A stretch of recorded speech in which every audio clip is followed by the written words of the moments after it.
In this video, I'm going to be talking about care. So what are the things you can do with your gear to ensure that it lasts for a long time at home and in the field? So I'm going to be going over 10 different tips total that you can use to maximize the longevity of your equipment. So let's go ahead and start with in the field. So this is going to be 5 different things you can do while you're in the field to ensure that your gear is safe and sound. So the first thing obviously is to invest in a camera bag and or a camera strap.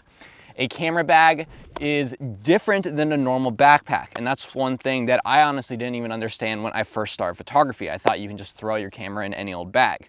You want to look for a specific camera bag, and the reason you want to look for this is because they generally have separators that are padded within the backpack, so you can put your lenses in different padded areas.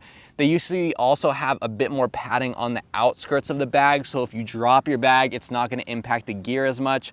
And a lot of camera bags also are weather sealed. So you can find ones where the zippers are sealed so that if water starts coming in, it's raining, it's not going to get wet. And some even have rain flies that come with them that you can just put over the entire bag just in case it gets wet. Another great thing about specific camera bags is that they have a slot where you can hold your tripod, which is super great if you don't feel like carrying it around. You can just slip it right in the side of the bag. Camera straps, I honestly don't use very much, but if you're going on a light shoot, perhaps where you're just bringing one camera and one lens, it could be nice to have a leather strap over your shoulder just so you don't have to keep carrying the camera in your shoulder. And if you trip, you're not gonna fall and immediately drop the camera right away. So camera bag, camera straps. The second thing you're gonna wanna do in the field is have a rain cover. And a rain cover is different from the rain fly that you'd put over your camera bag. A rain cover is specifically a bag that you can get that will fit over your camera and your camera body just so that it can protect it from the rain. So if it starts pouring rain out, then you slide this little thing over the top. It usually has a clip that seals around the lens and it'll prevent your entire camera from getting wet. Now, the thing is, they're a bit of a pain to work with because you have to look through the protection in order to see the screen, so it can be a little bit more of a spray and pray kind of situation when you're getting shots, but it's way better than coming home with a broken camera. And the thing is, a lot of cameras nowadays, especially if you're getting a high-end camera, are weather sealed, so you can go out and take them in the rain. But even if it's pouring outside or it's snowing like a blizzard, I like to keep it on just in case, because I just don't like water getting around all this electronic gear. Even though it is weather sealed, I like to be on the safer side. So I'd recommend getting a rain cover, and they're just a couple bucks. You can usually find them at a camera store. The third thing you're going to want to do in the field is bring a microfiber cloth.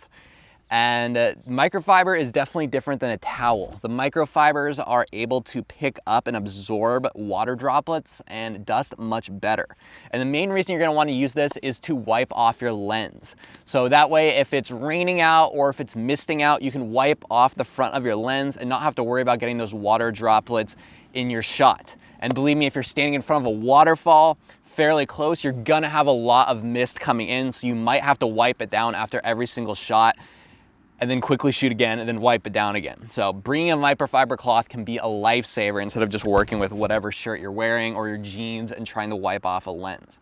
The fourth thing you're gonna wanna bring into the field is a lens hood and or lens cover. So a lens hood is essentially those flaps on the outside of a lens that you could screw on or screw off. The reason you want to have these on is because they're great at protecting the lens from rain that's blowing and wind, and especially sun glares. Now, sun glares aren't specifically something that's going to ruin your camera, but they can be a major pitfall in editing, and they're a bit of a pain to remove. So if you can just have the lens hood on there and just eliminate those flares before they even start, then that's a great way to do it.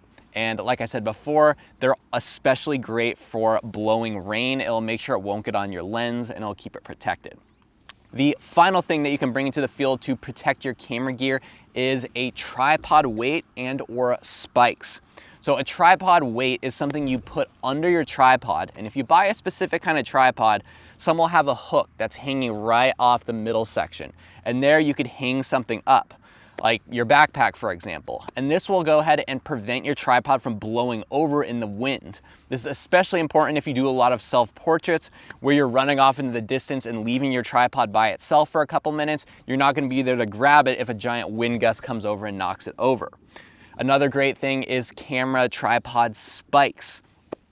So these are essentially spikes that you can click into the bottom of your tripod to stick it into the ground. Again, great for wind, but especially great for sand. So if you're in the ocean and there's waves coming in and the sand is constantly moving, you could put spikes down into your tripod in the sand to help ensure it stays in place. This is especially great for long exposure shots so the camera's not moving back and forth. All right. So those are some things you can do in the field to help protect your gear. Now let's go over what you can do at home to make sure your gear is safe for the long term. The first thing you can do is get a sensor dust blower. And it's essentially just this little, it almost looks like a turkey baster, and you just squeeze it and it pushes out air. And this is what you can do to clean your sensor. So your sensor is the space in between your camera and your lens. It's that protective little area. And you want to be really careful with this area. So if you're out shooting and you're changing lenses, you want to change it really fast because any dust or particles you get in there are going to show up on your shot and they could affect this quality of your sensor. So if you do end up seeing sensor spots on your camera, just go ahead and use the dust blower to just blow it out. You never want to touch the sensor yourself. I have to stress this a million times. It will ruin your camera. So do not touch the sensor yourself. Don't try and wipe it down. Simply use the blower to blow out those dust particles that got inside. Now, if you do need to clean it more deeply, which I would recommend doing once a year, you can take it to a professional who can clean your sensor the right way. And they use a whole toolkit. It's an entire process. I'm not gonna break it down because it's not really necessary to do. And honestly, I think it's more risky to do it yourself than to have a professional do it. And it's not that much money, so it's a great thing to invest in once a year if you really want to clean out your sensor. Perhaps you can't get some specs out with the dust blower or it's getting especially dirty. So those are the first two things you can do at home. Third thing you can do is wash your tripod and your camera body. And this is especially important if you go to places where there is a lot of salt water and sand. Salt water will ruin and start to corrode the metal on your camera and your tripod. So what I like to do is every time I go shoot on the beach, for example, and it's getting wet from waves and everything, I go home and then just take a hose, or you can bring a water bottle with fresh water and just dump it all over the outside of your tripod just to get all of that sand and salt off, because it will start to rust it. It's also good with your camera body. Just take a slightly damp cloth and you can just wipe it down very carefully. Try not to get into the buttons or anything, obviously. So two more things you could do at home. One thing is to clean your lens with a glass or specific lens cleaner. So if you go out shooting a lot, and even if you're wiping off that main glass cover with a microfiber towel, it's still gonna get a little bit of water residue that can build up and create little spots on there. So if you go home and use a glass cleaner on it or lens cleaner, it can help make that shiny clean so you can get rid of those for the future. This is also important for all of your filters. So any ND filters, polarizers, whatever you're using, you can wipe that down with lens cleaner to help make sure there's a clean for your next shoot to go out.